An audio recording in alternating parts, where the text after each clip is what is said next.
Hello दोस्तों, welcome to my channel GD Suman again और मैं हूं आपका दोस्त सुमन। तो चलिए दोस्तों शुरू करते हैं आज का ट्यूटोरियल।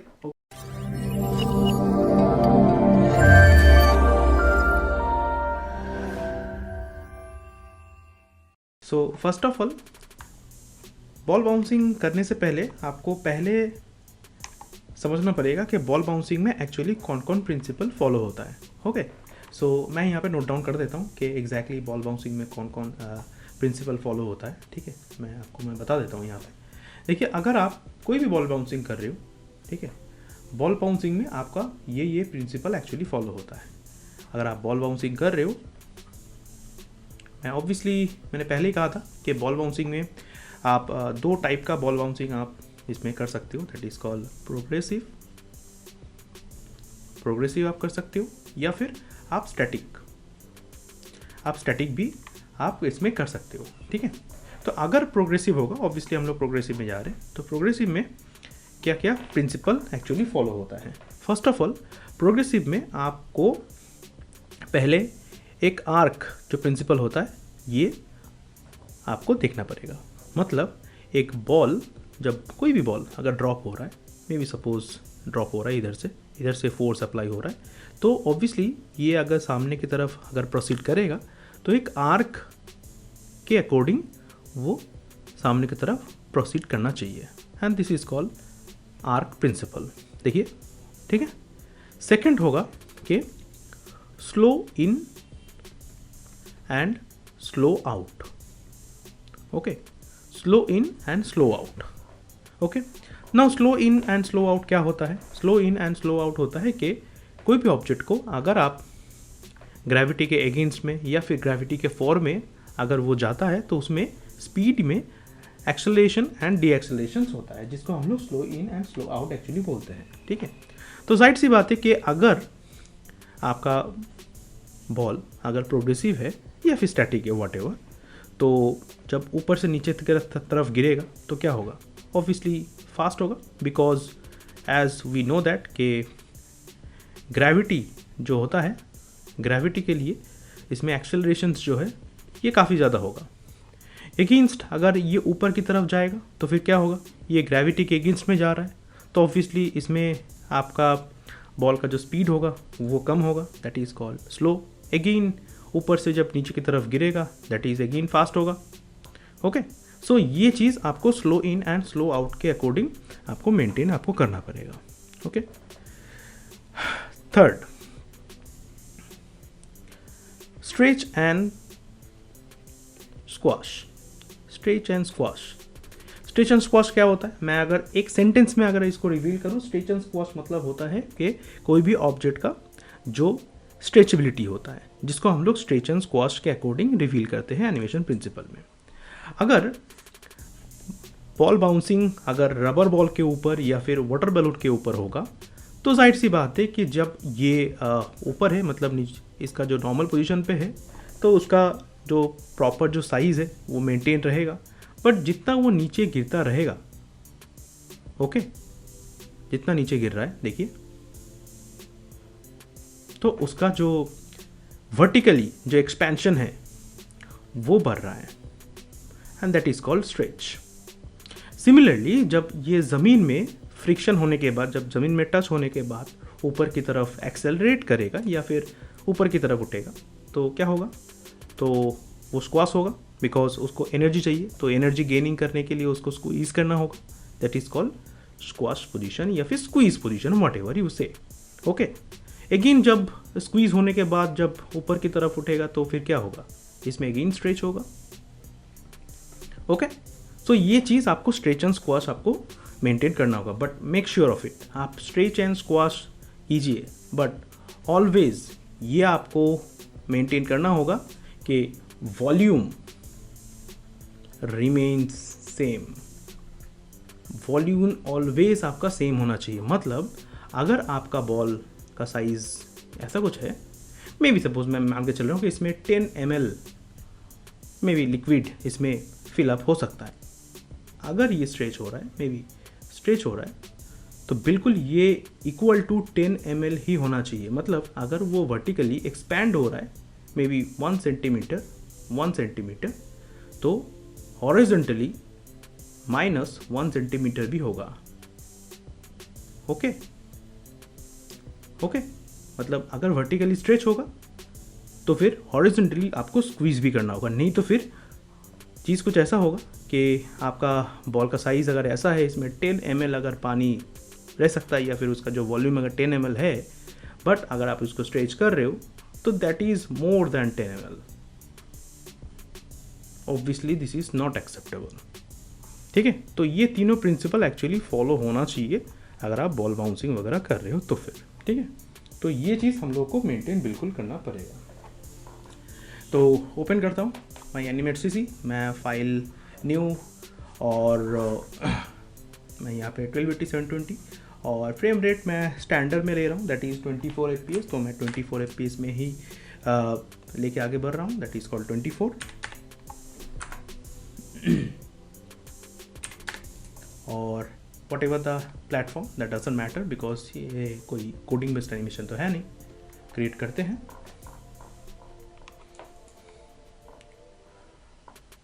और मेरा स्टेज ऑलमोस्ट बन चुका है एज वी कैन सी, और इसमें हम लोग बॉल बाउंसिंग एनिमेशन हम लोग करने की कोशिश करते हैं। मैंने पहले ही बोला था कि तीनों प्रिंसिपल आपको फॉलो करना है, तो तीनों प्रिंसिपल को आपको मेंटेन करके ही एनिमेशन को आपको आगे बढ़ाना है। ठीक है जी, तो एक काम करता हूँ मैं ना, यहाँ पे इस वाले लेयर पे नाम कर देता हूँ may be my guide layer, और मेरा जो गाइड है मतलब जो आर्क है वो मैं पहले बना लेता हूँ। So taking my pen tool, देखिए मैंने पेन टूल ले लिया है एज यू कैन सी, और पेन टूल लेने के बाद मैं पेन टूल की मदद से एक आर्क मैं बना लेता हूँ ताकि मुझे काम करने में ईजी रहे।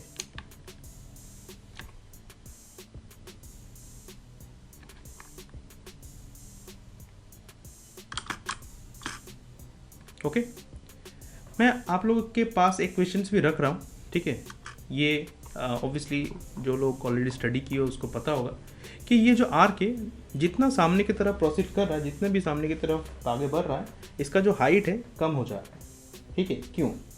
ठीक है, अगर जिसको पता है तो उसको तो पता ही है कि एग्जैक्टली क्या रीज़न है, बट ऑब्वियसली आपका बॉल जब प्रोसीड करता है तो फिर उसमें बहुत सारा फ्रिक्शन फोर्स एक्चुअली काम करता है, उसमें फ्लोर का फ्रिक्शन काम करता है, एयर का फ्रिक्शन काम करता है, इसीलिए उसका जो स्पीड है, उसका जो ऊर्जा है, कैसे एनर्जी है, धीरे धीरे कम होता रहता है। ठीक है, सो दैट द रीज़न, इसका जो हाइट है मतलब उसमें ऊर्जा जो है, एनर्जी जो ख़त्म हो जा रहा है धीरे धीरे, इसीलिए वो हाइट को कवर कर नहीं पा रहा है, इसीलिए ये जो आर्क आप देख रहे हो ये धीरे धीरे ख़त्म हो रहा है, इसका जो हाइट है। ठीक है, ऑब्वियसली मैं आपको बता रहा हूँ, अगर आपको लग रहा है कि आपको कि इसको और भी ड्रॉप करना है, तो आप चाहो तो आपका जो आर्टबोर्ड का साइज़ है जो मैंने 1280x720 करा, आप विथ को ज़्यादा भी कर सकते हो, मे बी 2480 आप कर सकते हो ताकि आपको थोड़ा स्पेस मिल जाए। ओके, तो खैर ये मेरा गाइड है, ऑब्वियसली आप इसको प्रॉपरली आप ड्रॉ कर लीजिएगा। ठीक है, ये मेरा गाइड है, इसको लॉक कर देता हूँ और टेक अनदर लेयर जिसमें मैं मेरा बाउंसिंग बॉल मतलब वाटर बैलून जो है उसको मैं प्लेस करने वाला हूँ। ठीक है, देखिए मैं ओवल टूल लूँगा और इसका कलर जो है मैं थोड़ा सा ऑरेंज कलर में ले लेता हूँ, और यूजिंग माय शिफ्ट बटन मैं एक परफेक्ट इसका स्ट्रोक मैं रखना नहीं चाहता हूँ, तो स्ट्रोक को मैं ऑफ कर देता हूँ और इसको मैं रख दिया यहाँ पे। ठीक है, this is my water balloon या फिर what ever you can say, balloon या बॉल वट एवर। ठीक है, गाइड लेयर को मुझे आगे बढ़ाना है, मैं ऐसा एजम्पशन लेके चल रहा हूँ, मे बी सपोज मेरा एनिमेशन जो है ये 50 फ्रेम में कवर अप हो जाएगा, ये एजम्पशन लेके, और इसीलिए मैं इसको F5 करता हूँ। ठीक है, ताकि ये एज इट इज़ स्टैटिक रहे, मतलब गाइड लेयर के लिए। और इसको हम लोग फ्रेम बाय फ्रेम ही करने वाले हैं, आप चाहो तो इसको ग्रुप कर सकते हो ताकि कोई ओवरलैपिंग का प्रॉब्लम ना हो। और मैं ऐसा कुछ दिखाने वाला हूँ कि मेरा जो बॉल बाउंसिंग है, मतलब बॉल है, वो एग्जैक्टली कोई भी एक पर्टिकुलर फोर्स उसमें अप्लाई हुआ है, एक पर्टिकुलर जगह से ये ट्रैवल कर रहा है। ओके, तो मैं स्टेज की बाहर से, मतलब किसी ने थ्रो करा है तो स्टेज में पर्टिकुलर आके ड्रॉप करके निकल जाएगा। ऐसा कुछ मैं करने वाला हूँ, ठीक है। कभी कभार मैंने स्टूडेंट को देखा है कि इसको यहाँ पे छोड़ देता है, ऐसा मत करिएगा, फील अच्छा नहीं होगा, क्योंकि जब आप एनिमेशन देखेंगे तो अचानक से लगेगा कि ये बॉल एक स्टैटिक था, अचानक से उसको एक फोर्स मिला और ड्रॉप होना स्टार्ट कर दिए। ऐसा बिल्कुल नहीं होना चाहिए। आप ऐसा दिखाइए दर्शक को कि कोई भी एक जगह से, पर्टिकुलर एक जगह से उसको भी फोर्स अप्लाई हुआ है और वो बाहर से एक्चुअली वो एनर्जी लेके सामने की तरफ प्रोसीड कर रहा है। ये होना चाहिए आपका अप्रोच, ओके। चलिए, तो मैं इसको यहाँ पे रख देता हूँ। मेरा स्नैप वगैरह ऑन है, तो मैं एक बार देख लेता हूँ मेरा स्नैप को। मैं स्नैपिंग मेरा ऑफ है, ऑफ कर देता हूँ जितना भी स्नैप है। I don't need any snap, तो स्नैप फिलहाल मैं ऑफ कर देता हूँ। तो ये जो बॉल है यहाँ से ये स्टार्ट कर रहा है इसका जर्नी, ओके। चलिए इसके बाद क्या होगा? इसके बाद जो होगा कि ये बॉल जो है ये एक्सेलरेशन होगा, बिकॉज मैंने जो पहले कहा था कि ग्रेविटी जो है क्या हो रहा है, ग्रेविटी जो है ये ग्रेविटी इसको यहाँ से खींच रहा है, राइट। यहाँ पे इसका ग्रेविटेशनल फोर्स है, तो दैट द रीज़न क्या होगा कि ये जब गिरेगा इसमें एक्सेलरेशन जो है, एक्चुअली एक्सेलरेशन को हम लोग एफ के साथ एक्चुअली रिप्रेजेंट करते हैं, ऐसा करके एक्सेलरेशंस, ठीक है। ये एक्सेलरेशन ज़्यादा होगा, ओके। तो ज़्यादा मतलब कैसे हम लोग रिवील कैसे करेंगे कि ज़्यादा हो रहा है स्पीड?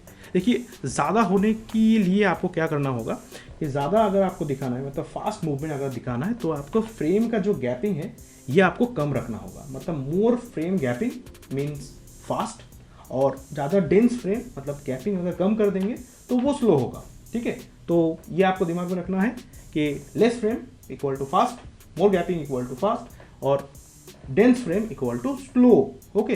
कम गैप मतलब होता है स्लो, ठीक है। चलिए, तो ये फर्स्ट पोजीशन है। तो सेकंड पोजीशन पे इस जगह पे मैं F6 दबाऊंगा। क्यों F6? बिकॉज F6 से आपका ये object as it is copy हो जाता है एज इट इज़ पोजीशन पे, okay.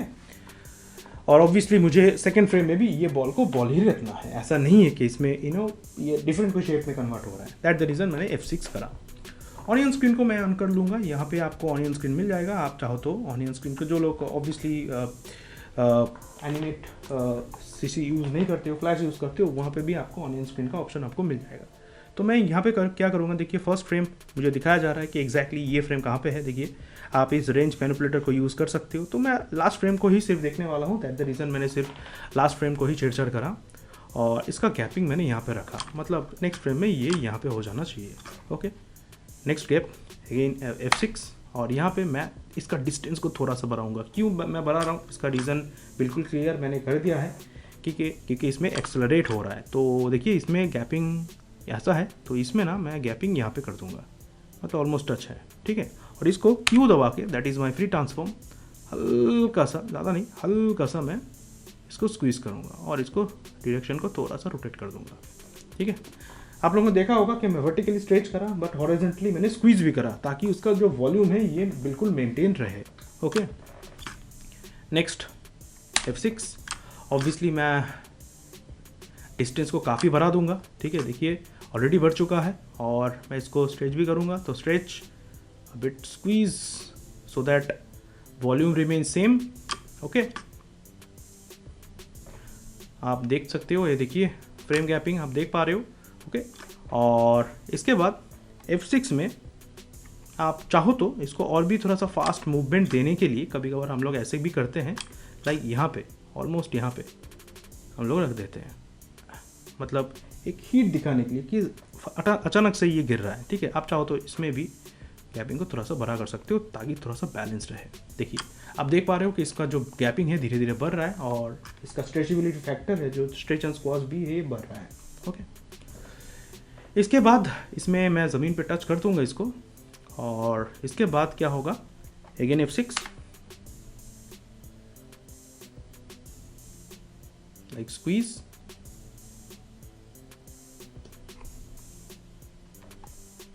F6, more squeeze, a bit stretch,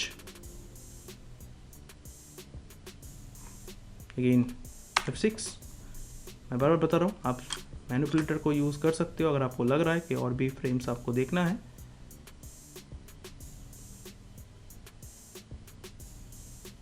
like this, F6,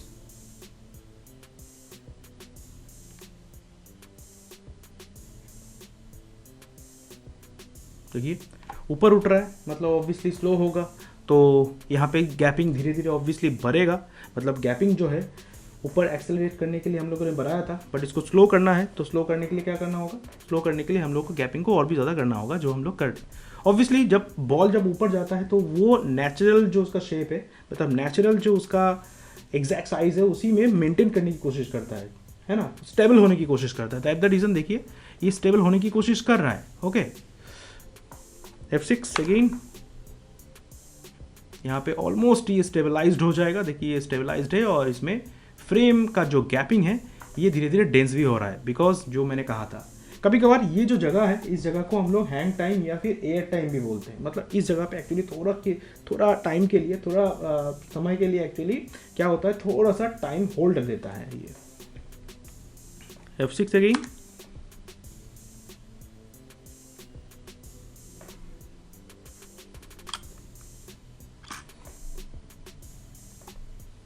F6 now धीरे धीरे फास्ट एक्सेलरेट होगा, अगेन ऊपर से नीचे गिर रहा है। आप देख पा रहे हो यहाँ पे फ्रेम का गैपिंग आप देखिए कितना ज़्यादा है। F6 बिट स्ट्रेच, बट इसमें स्ट्रेचेबिलिटी फैक्टर थोड़ा सा कम होगा, बिकॉज फर्स्ट फेज की तरह अगर इसको हम लोग फर्स्ट फेज, इसको हम लोग सेकेंड फेज, इसको हम लोग थर्ड फेज बोले तो ऑब्वियसली इसमें ऊर्जा जो है, एनर्जी जो है धीरे धीरे कम हो जा रहा है। That the reason stretchability factor भी थोड़ा सा कम होगा। ओके, तो जितना आपने स्ट्रेच करा था उतना स्ट्रेच तो इसमें बिल्कुल होगा नहीं, और ये हो भी नहीं रहा है।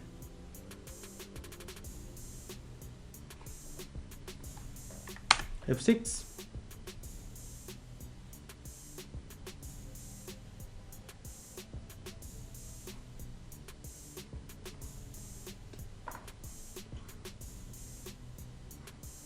ये देखिए आप देख पा रहे हो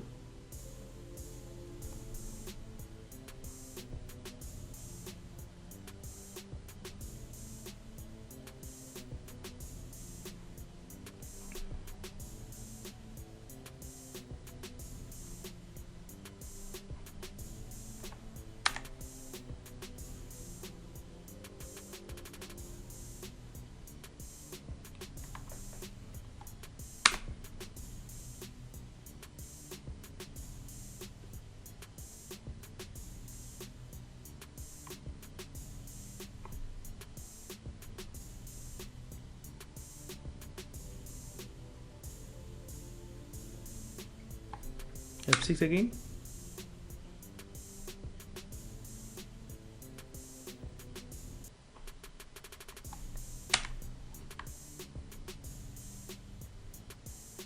as you can see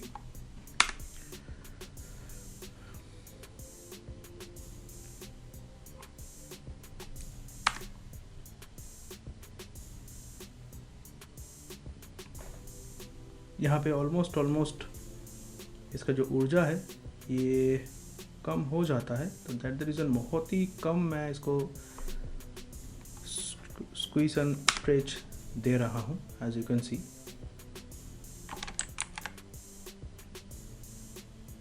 obviously ये जो प्रोसेस मैं आपको दिखा रहा हूँ, ये अगर आपको लग रहा है कि आप पेंसिल पेपर में आप करेंगे, फोटोशॉप में आप ड्राइंग करेंगे, तो बिल्कुल आप कर सकते हैं, इसमें कोई प्रॉब्लम नहीं है। आप मैनुअल की फ्रेम की मदद से भी इसको कर सकते हैं।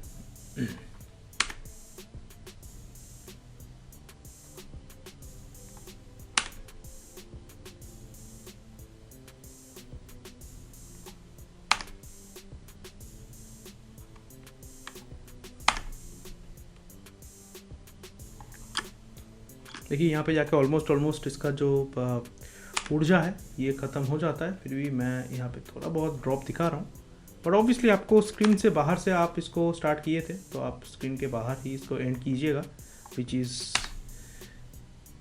मोर एक्सेप्टेबल। देखिए आप देख पा रहे हो, मैं आपको प्ले करके दिखा रहा हूँ, ये देखिए। ओके, मैं लूप में भी इसको प्ले कर रहा हूँ। मेरा गाइड लेयर का काम खत्म हो चुका है। आप चाहो तो गाइड लेयर को डिलीट कर सकते हो, बिकॉज गाइड लेयर का काम मैंने ख़त्म कर दिया। और एज यू कैन सी आप देख पा रहे हो कि यहाँ पे स्क्वीज़ का जो वैल्यू है या फिर जो बाउंसिंग बॉल है ये कैसे करके रिएक्ट कर रहा है। मैं आपको लूपिंग करके दिखा देता हूँ, और ऑब्वियसली मैं आपको FPS को थोड़ा सा कम करके मैं आपको समझाता हूँ। तो लूप को मैं ऑन कर देता हूँ, तो लूप को मैंने ऑन करा, इसका रेंज को भी मैं डिफाइन कर देता हूँ कि यहाँ पे मुझे यहाँ तक चाहिए, और ऑन स्क्रीन को मैं ऑफ कर देता हूँ and loop is on. Range को थोड़ा सा बढ़ा दूँ, ठीक है, ठीक है। मैं FPS को थोड़ा सा बढ़ाऊंगा बिकॉज FPS के लिए थोड़ा सा यहाँ पे जर्की हो रहा है। मैं भी सपोज आप 30 FPS में भी थोड़ा सा स्मूदर ट्रांजिशन के लिए आप ट्राई कर सकते हो। Okay, so this is all about ball bouncing along with water balloon. Okay, as you can see इसमें आपको स्ट्रेच एंड स्क्वाश भी मिलेगा, इसमें आपको 4 होल्ड भी मिलेगा, इसमें आपको ऐसा फील आएगा कि ये बॉल जो है बिल्कुल ये आयरन या फिर मेटल मैटर के साथ एक्चुअली बना हुआ नहीं है। ऑब्वियसली ये फील आएगा आपको कि ये एक्चुअली रबर मटेरियल से बना हुआ है, ठीक है। तो ये है आपका बॉल बाउंसिंग। ऑब्वियसली ये फाइल आपको मैं डिस्क्रिप्शन लिंक में आपको दे दूंगा ताकि आप डाउनलोड करके आप देख पाएँ। ओके, नेक्स्ट मैं आपको बताता हूँ कि एग्जैक्टली क्या आपको सेकेंड स्टेप आपको क्या होना चाहिए, ठीक है। तो आज के लिए इतना ही, नेक्स्ट डे को मिलते हैं विद सम मोर स्टेप। जो मैंने आपको कहा कि इसके बाद मैंने आपको पहले कहा था कि स्टेप बाय स्टेप होना चाहिए। तो नेक्स्ट स्टेप में क्या होगा उसके लिए आपको सीरीज 2 देखना होगा, जिसमें पार्ट 2 में या सीरीज 2 में मैंने कवर अप करा है कि इसके बाद आपका स्टेप क्या होना चाहिए, इसके बाद आपका फुटप्रिंट क्या होना चाहिए। तो आज के लिए इतना ही, ठीक है।